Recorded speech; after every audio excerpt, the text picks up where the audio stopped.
কি হয়েছে বিয়ান আপনার? এই অবেলায় শুয়ে আছেন কেন? না এতগুলো মেহমান দেখে মাথা ঘুরে গেছে আপনার? তোরা চাচির এমন গালামহীন কথা শুনে কামিনী বেশ রাগান্বিত হলো, কিন্তু সে তার রাগকে প্রকাশ করল না। এদিকে চামেলি বেগম তোরার চাচিকে টোল দিয়ে কথা বলল। কি বলছিস? উনি কি এসব ইয়ার্কি ঠাট্টার লোক নাকি? তোরার চাচি সেই কথা শুনে আরও উচ্চস্বরে বলল, তো কি হয়েছে? বেয়ান আর ইয়ার্কি ঠাট্টা করবে না তো কে করবে? এই বলে তোরার চাচি কামিনীকেও একটা টেলা দিল আর বলল, তাই না বেয়ান? আমরা ইয়ার্কি ঠাট্টা করবো না তো কে করবে? কামিনী সেই কথা শুনে অনেক কষ্টে মুখ থেকে কথা বের করলো, বলল, হ্যাঁ হ্যাঁ, কোনো সমস্যা নেই, কিছু মনে করিনি আমি। আসলে শরীরে আমার ভীষণ ব্যথা, এই জন্য শুয়ে আছি। এই বলে কামিনী উঠতে লাগলো। চামেলি বেগম বলল, থাক থাক, আর উঠতে হবে না বেয়ান, আপনি শুয়েই থাকেন, শুয়ে থেকেই কথা বলুন। বিছানার পাশে বসা জারিফ চৌধুরী কামিনীর কথা শুনে অবাক হয়ে গেল। কামিনীর শরীরে যে এত ব্যথা সে তো নিজেই জানে না। জারিফ চৌধুরী সবার সামনে আর কামিনীকে এই বিষয়ে কিছু বলল না। তিনি চামেলি বেগমকে বললেন, বেয়ান, আমাদের বেয়াই সাহেব কই? ওনাকে দেখছি না যে। চামেলি বেগম তখন জারিফ চৌধুরীর দিকে তাকিয়ে বলল, উনি জামাই বাবাজির সাথে একটু বাইরে গেছে। কামিনী তা শোনা মাত্রই বলল, কুষাণের সাথে বাইরে গেছে? কখন গিয়েছে? কেন গিয়েছে?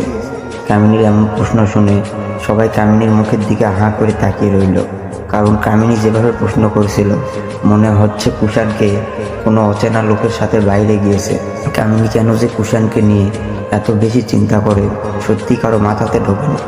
চামেলি বেগম তখন বলল, তা তো বলতে পারলাম না বিয়ান, কেন যে গেল আর কোথায় যে গেল? শুধু কুষাণের সাথে বাসা থেকে বের হতে দেখলাম। তোরা চাচি তখন বলল, হয়তো কুষাণ ভাইজানকে চারপাশটা ঘুরিয়ে ঘুরিয়ে দেখাচ্ছে। কামিনী সেই কথা শুনে মনে মনে ভাবতে লাগলো, না জানি ছেলেটাকে আমার কি কুমন্ত্র শিখিয়ে দিচ্ছে। ছেলেটা এমনিতেই কেমন যেন পাল্টে গেছে, তার উপর না জানি আজ আবার তার শ্বশুর নতুন করে মাথায় কি ঢুকিয়ে দেয়। আল্লাহ, আমি সব সহ্য করতে পারবো, কিন্তু ছেলেটাকে এভাবে হারাতে পারবো না। ছেলেটাকে যেন আমার কেউই বশ করতে না পারে। জারিফ চৌধুরী কামিনীকে এইভাবে অজান্তে হারিয়ে যাওয়া দেখে ওর কাছে গিয়ে বলল, এই কামিনী, কই হারিয়ে গেলে এইভাবে? এবার তো একটু বিছানা থেকে নামো, দেখো তো খাবার দাবার কত দূর পর্যন্ত হয়েছে, মেহমানদের নাস্তা পানি দিতে হবে না?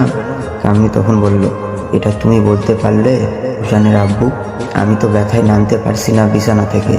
খাবার দাবার রেডি হলে তোরা এমনি ডাক দিবে সবাইকে। তোরার তো হাত কেটে গেছে, ও আবার রান্নাঘরে গিয়েছে নাকি?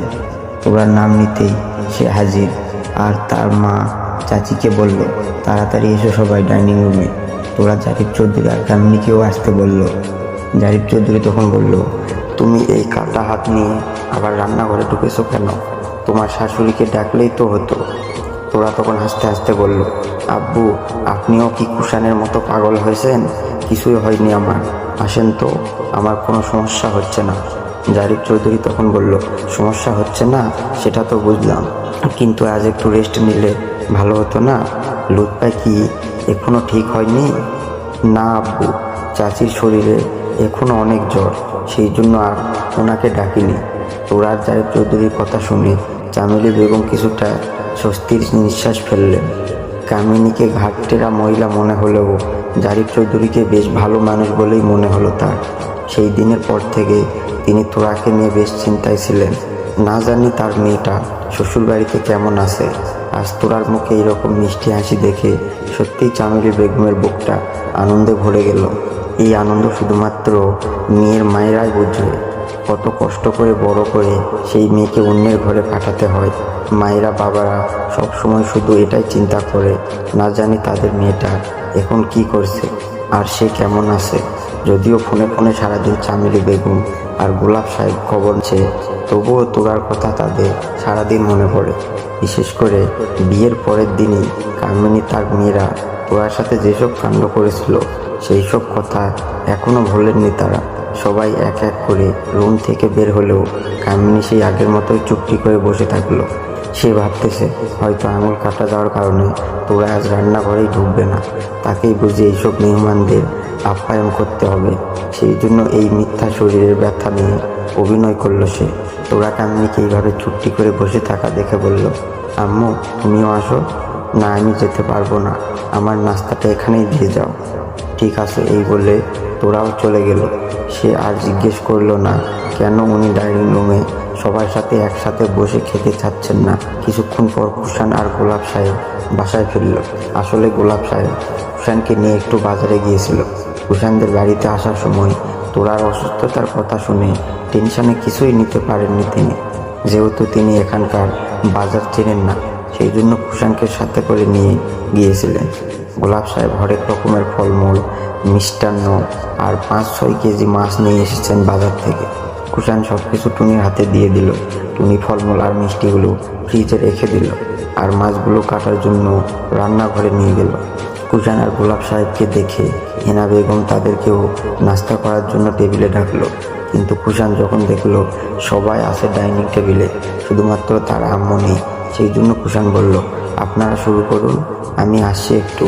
এই বলে কুষাণ সোজা কামিনী বেগমের রুমে চলে গেলেন। কুষাণ রুমে গিয়ে দেখে কামিনী বেগম শুয়ে আছে। আম্মু শুয়ে আছো কেন? সবাই নাস্তা করছে, যাও ওনাদের সাথে তুমিও বসে নাস্তা করো। আমার নাস্তা তোরা রুমেই দিয়ে গেছে। রুমে কেন? ওনাদের সবার সাথে খেলে ভালো হয় না? আম্মু, দাদি, চাচিরা কি মনে করবে আবার? কি মনে করবে? কিছুই মনে করবে না, কারণ তারা জানে আমার শরীরে আজ ব্যথা, সেই জন্য উঠতে পারছি না আমি। কুষাণ সেই কথা শুনে অবাক হয়ে বলল, ব্যথা? কই ব্যথা আম্মু? কখন থেকে শুরু হয়েছে ব্যথা? কামিনী সেই কথা শুনে কুষাণের হাত ছড়িয়ে দিয়ে বলল, তোর কি খেয়াল আছে নাকি আমার প্রতি? তুই তো এখন সারাক্ষণ তোরাকে নিয়ে ব্যস্ত থাকিস, যত চিন্তা তোর শুধু এখন তোরাকে নিয়ে। সামান্য আঙুল কাটা যাওয়ার কারণে গোষ্ঠীর সবাইকে খবর দিয়েছিস, আর আমি ব্যথায় মরে যাচ্ছি, সেই দিকে বিন্দুমাত্র খেয়াল নেই কারো। এখন তো মনে হচ্ছে আমার খোঁজখবর নেওয়ার আর কেউই রইল না। কি বলছো এসব আম্মু? সবার আগে আমার আম্মু, তারপর বাকিরা। কিসে ব্যথা করছে আম্মু? ডাক্তার ডাকবো? হঠাৎ পিছন দিক থেকে তোরা কামিনীর জন্য 1 গ্লাস পানি এনে টেবিলে রাখলো, কারণ সে কামিনীর নাস্তা দিয়ে গেলেও পানি দিতে ভুলে গিয়েছে। তোরা পানিটা রেখেই চলে গেল। কামিনী তোরাকে দেখে আরও বেশি ঢং করতে লাগলো। না বাবা, লাগবে না ডাক্তার ডাকা, এমনিতে আমার বাতের তেলটা দিয়ে একটু মালিশ করলেই ভালো হয়ে যাবে। কুষাণ সেই কথা শুনে বলল, আচ্ছা আম্মু, আমি টুনিকে পাঠিয়ে দিচ্ছি। এই বলে কুষাণ চলে গেল। কুষাণ বাইরে গিয়ে দেখে টুনি মাছ কাটছে আর জয়া সেগুলো ধুচ্ছে। এখন দুইজনারই তো হাত বন্ধ। এখন তার আম্মুকে তেল মালিশ করে দিবে কে? কুষাণ তখন সোনিয়াকে খুঁজতে লাগলো। এদিকে সোনিয়া তো স্বর্ণার সাথে গল্পে মজা আছে। তারা দুইজন একদম বাগানে বসে মনের সুখে গল্প করছে। এই কয়েক ঘন্টায় দুইজনের মধ্যে বেশ ভাব হয়ে গেছে। যুথি হঠাৎ কুষাণকে এইভাবে এদিক ওদিক তাকানো দেখে বলল, কাউকে খুঁজছো ভাইয়া? না তো, কাউকে না। তাহলে এইভাবে দাঁড়িয়ে আসো কেন? এমনি দাঁড়িয়ে আছে। যুথি সেই কথা শুনে চলে গেল। কুষাণ তখন বলল, এই যুথি, আম্মুর রুমে একটু যাতো, আম্মুকে একটু তেল মালিশ করে দিয়ে আয়। যুথি তখন তার 2 হাত দেখিয়ে বলল, কুষাণ ভাইয়া, আপনি কি চোখে কম দেখেন? দেখতে পারছেন না মেহেদি দিয়েছি। কুষাণ তা দেখে বলল, এটা আবার কোন সময় মেহেদি দেওয়া যুথি? মেহেদি দিতে আবার সময় অসময় আছে নাকি? যখন তখন দেওয়া যায়। কুষাণ তখন যুথিকে ধমক দিয়ে বলল, যা এক্ষুনি এগুলো তুলে ফেল, আম্মুর ব্যথায় কাতরাচ্ছে, আর তুই মেহেদি নিয়ে পড়ে আসিস। কুষাণকে এইভাবে উচ্চস্বরে কথা বলা দেখে তোরা এগিয়ে আসলো আর বলল, কি হয়েছে? লোকজনের সামনে এইভাবে চিল্লাচ্ছ কেন? কুষাণ তোরার কথা শুনে বলল, আম্মুর বাতের ব্যথাটা বেড়ে গিয়েছে, সেই জন্য আম্মুকে কিছুক্ষণ তেল মালিশ করে দিতে হবে। কিন্তু টুনি আর জয়া দুজনাই তো হাত বন্ধ। অন্যদিকে এই যুথির কাণ্ড দেখো, কেমন 2 হাতে মেহেদি দিয়ে বসে আছে, আর সোনিয়াকে তো খুঁজেই পাচ্ছি না। তোরা তখন বলল, কেন আমি আসি না? আমি তো ফ্রি আছি, আমাকে বললেই তো হতো। কুষাণ তখন বলল, ফ্রি থাকলেই হবে? তোমার না হাতে ব্যথা? তো কি হয়েছে? তাছাড়া আম্মু মনে হয় আমার হাতে তেল মালিশ পেলে একটু বেশি খুশি হবে, আর তুমি মনে মনে তো এটাই চাও। কুষাণ তখন বলল, কি বলছো এসব? তোমার হাতের সমস্যা দেখে আমি তোমাকে দিয়ে তেল মালিশ করাবো? তো তুমি এটা করতে পারবে কুষাণ? উনি তো তোমার নিজের আম্মু হয়, আর আমি তো নিজের কেউ না। কুষাণ তোরার এমন তেরামার্কা কথা শুনে ওর হাত টেনে ধরে ঘরের মধ্যে নিয়ে গেল, কারণ তোরার বাড়ির সবাই ওখানেই আসে। তোরা এখন কি করে বলা যায় না। তোরার হাত ধরে ঘরের মধ্যে নিয়ে আসায় তোরা চিৎকার করে বলল, এইভাবে নিয়ে এলে কেন কুষাণ? ছেড়ে দাও আমাকে। কুষাণ ঘরের মধ্যে এসে বলল, কি হয়েছে তোমার আবার? এইভাবে তেরা কথা বলছো কেন আমার সাথে? তো কিভাবে বলবো? কিছুই হয়নি আমার, যেতে দাও আমাকে। কুষাণ বুঝতে পারছে না কিছু। এই কিছুক্ষণ আগে তো ভালোই ছিল তোরা, তাকে সবার সাথে বসে কি সুন্দর করে নাস্তা খাওয়ার কথা বলল, হঠাৎ তার আবার কি হয়ে গেল? কুষাণের থেকে তার হাত ছাড়িয়ে নিয়ে চলে যেতে লাগলো। কুষাণ আবার তোরাকে টেনে আনলো আর বলল, তোরা বাসা ভর্তি মেহমান, সবার সামনে এইভাবে কথা বললো না প্লিজ। কি হয়েছে বলবে তো? কিছুই হয়নি আমার। কুষাণ তখন আস্তে আস্তে বলল, কিছু তো হয়েছে, তা না হলে এইরকম তেরা বেটা কথা বলছো কেন? নিশ্চয় আজ আদর ভালোবাসা একটু কম হয়েছে। হঠাৎ পিছন দিক থেকে স্বর্ণা বলল, কিছু দেখিনি আমি, আমরা কিন্তু চোখ বন্ধ করে আসি। কুষাণ একদম চমকে উঠল স্বর্ণার কণ্ঠ শুনে। স্বর্ণা আবার কখন এলো? কুষাণ স্বর্ণাকে দেখা মাত্র তাড়াতাড়ি করে তোরাকে ছেড়ে দিল আর বলল, আপনি নাম মানে তুমি আবার কখন এলেন? এই তো এক্ষুনি দুলাভাই। আপনি যে আমার বোনটার সাথে রোমান্টিক মুডে আছেন, সত্যি আমি বুঝতে পারিনি দুলাভাই। ভুল সময় এসে ফেলেছি, চলে যাচ্ছি আমি, সরি। কুষাণ তখন চিৎকার করে বলল, এই না না, তেমন কিছু না, এমনিতেই কথা বলছিলাম, বললেই হলো। আমি কিন্তু সবই বুঝি। তুই চুপ করবি স্বর্ণা, সবসময় কিন্তু এরকম ফাজলামি ভালো লাগে না। এই বলে তোরা রাগ দেখিয়ে চলে গেল। স্বর্ণা তখন কুষাণকে বলল, ব্যাপারটা কি দুলাভাই? আকাশে এত মেঘলা কেন? আর কেমন জানি বিদ্যুতের ঝটকা দেখলাম। আকাশ মেঘলা? কই আকাশ মেঘলা? বাইরে রোদের জন্য যাওয়া যাচ্ছে না, আর তুমি বলছো আকাশ মেঘলা? স্বর্ণা তখন বলল, দুলাভাই আপনি এত সহজ ব্যাপারটা বুঝলেন না। শেষ, আমার তোরা আপুর জীবনটা শেষ। কি করলাম আমি আবার? স্বর্ণা তখন একটা দীর্ঘশ্বাস ছেড়ে বলল, এই আকাশ সেই আকাশ না দুলাভাই, আমি বোঝাতে চাইছিলাম আপু এত রেগে আছে কেন। ও সরি, আমি বুঝতে পারিনি। আসলে ও যে কেন এত রেগে আছে আমি নিজেও জানি না। তোমার বোন এমনই, কখন কি কারণে রেগে যায় নিজেও জানে না, তেমনি আমিও জানি না। স্বর্ণা তখন বলল, আপনি আমার এত সহজ কথাটা বুঝতে পারলেন না দুলাভাই, আর আপুর মন কি করে বুঝবেন? আচ্ছা আমি আসি। এই বলে কুষাণ চলে গেল। স্বর্ণা তো অবাক, তার তোরা আপুর জামাই এত হাবলু। ও মাই গড, এ তো দেখছি সহজ ব্যাপারটাও বোঝে না। কত আশা করছিলাম তোরা আপুর জামাই এর সাথে কত মজা করব, সারাক্ষণ দুলাভাই বলে খেপাবো, কিন্তু এ বেটা তো পুরাই উল্টো, সে তো আমাকে দেখলেই পালিয়ে যায়। এই বলে স্বর্ণা হায় হতাশ করতে লাগলো। হঠাৎ রুমে সুমন প্রবেশ করলো। সে স্বর্ণাকে দেখা মাত্রই বলল, আমি একটা জিনিস বুঝতে পারছি না, আমি যেখানে যাচ্ছি সেখানে আপনিও যাচ্ছেন কেন? স্বর্ণা তখন বলল, আচ্ছা আপনিও কি কুষাণ দুলাভাই এর মতো বলদ? মানে আমি বলদ হতে যাব কেন? হ্যাঁ আপনি বলদ, তা না হলে এইরকম কথা কখনোই বলতে পারতেন না।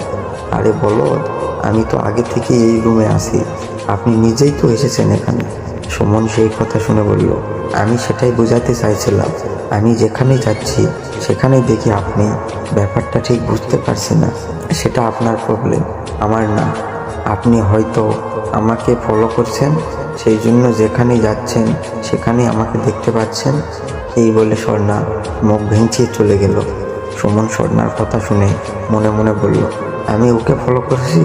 এত বড় কথা বলতে পারলো মেয়েটা? ভাবি তোমার বোন এইসব কি বললো আমার? এই বলে সুমন তোরাকে ডাকতে লাগলো। তোরা টুনি আর জয়ার সাথে কথা বলছে।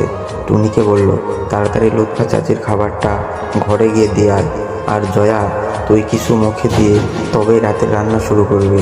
জয়া সেই কথা শুনে বলল, ভাবি আপনিও তো কিছু খাননি, খেয়ে নিব পরে, আগে তোর কুষাণ ভাইয়া খেয়ে নিক। জয়া তখন বলল, কুষাণ ভাইয়াও তো এই কথাই বলল যে তোরা ভাবি আগে খেয়ে নিক। হঠাৎ সুমন তোরাকে বলল, ভাবি তুমি কি আমার কথা শুনতে পাচ্ছ না? সেই থেকে ডাকছি। শুনতে পারিনি ভাই, বল কি হয়েছে? সুমন তখন বলল, তোমার বোন কিন্তু আমাকে মিথ্যে অপবাদ দিচ্ছে, আমি নাকি ওনাকে ফলো করছি। বলো, এটা কি সম্ভব? আমি কোন দুঃখে ওনাকে ফলো করতে যাব? তোরা সেই কথা শুনে বলল, স্বর্ণা বলেছে। তো তোমার আবার আর কোনো বোন আছে নাকি? আচ্ছা তুই যা এখন, আমি পরে স্বর্ণাকে বলছি কথাটা। সুমন তখন বলল, পরে মানে? এখনই বলবে? না ভাই, এখন না। ইরা আপু এখন অফিস থেকে ফিরবে, ওনাদের খাবারটা রেডি করতে হবে, পরে আমি বলবো। শিওর বলবে তো? হ্যাঁ হ্যাঁ বলবো। সুমন তোরার কথা শুনে চলে গেল। তোরা এবার সবার জন্য কাপে চা ঢালতে লাগলো। হঠাৎ কুষাণ আসলো তোরার কাছে। কুষাণকে দেখেও তোরা না দেখার ভান করে থাকলো।